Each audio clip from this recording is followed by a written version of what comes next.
pressure. I am a teacher at Syracuse.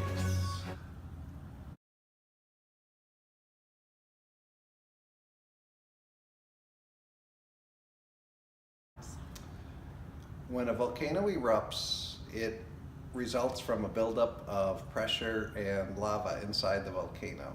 And it depends on what type of eruption, um, what's feeding the pressure underneath the volcano. Sometimes they can be gaseous, sometimes they can be more lava, and sometimes they can be a little bit chunkier. So it's a result of buildup, almost like popping a zit.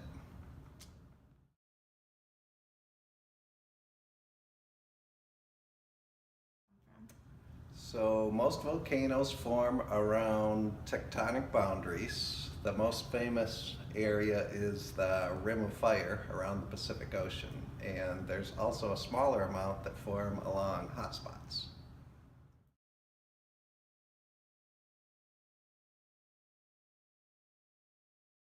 I guess there's two ways we can go on that. You can go specifically on whether the volcanoes are named by people.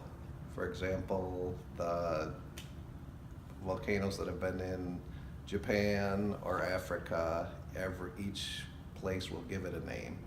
And so the people of that area will name the volcano. And then scientifically, the volcano could be called an effusive volcano or an explosive volcano, depending on if it has magma slowly flowing out of it or it's more of an explosive eruptor. So one of those two choices is a possibility as an answer for, do volcanoes have names or how are they named?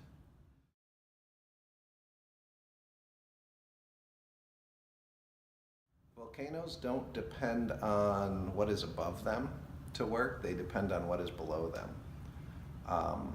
So when you have underwater volcanoes, the crust is a slightly denser material than what is normally on continental plates.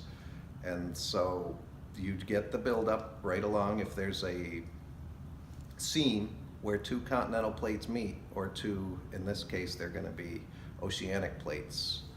You can get a volcano forming there because you have one plate getting pushed underneath another one, and the resulting magma buildup will cause pressure, and eventually the volcano will erupt. So what's above a volcano doesn't matter, it's what's below it that matters.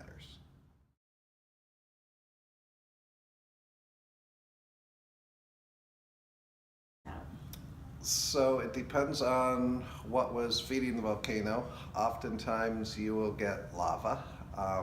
Other times you'll get gases. You can get chunks flying out of a volcano, big enough to crush a car.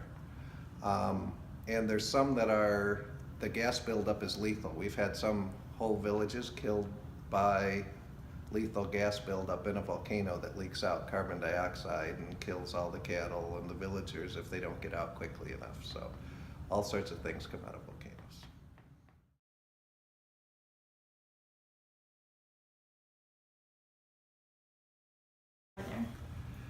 The type of eruption that you can get from a volcano depends on what is in the volcano. Sometimes you can get a buildup of gases, which leads to an explosive eruption. And other times it can be more of a toothpastey lava that's coming up, and it's more like the way the Hawaiian Islands are formed. And the Hawaiian Islands are just an example of a volcano over a hot spot.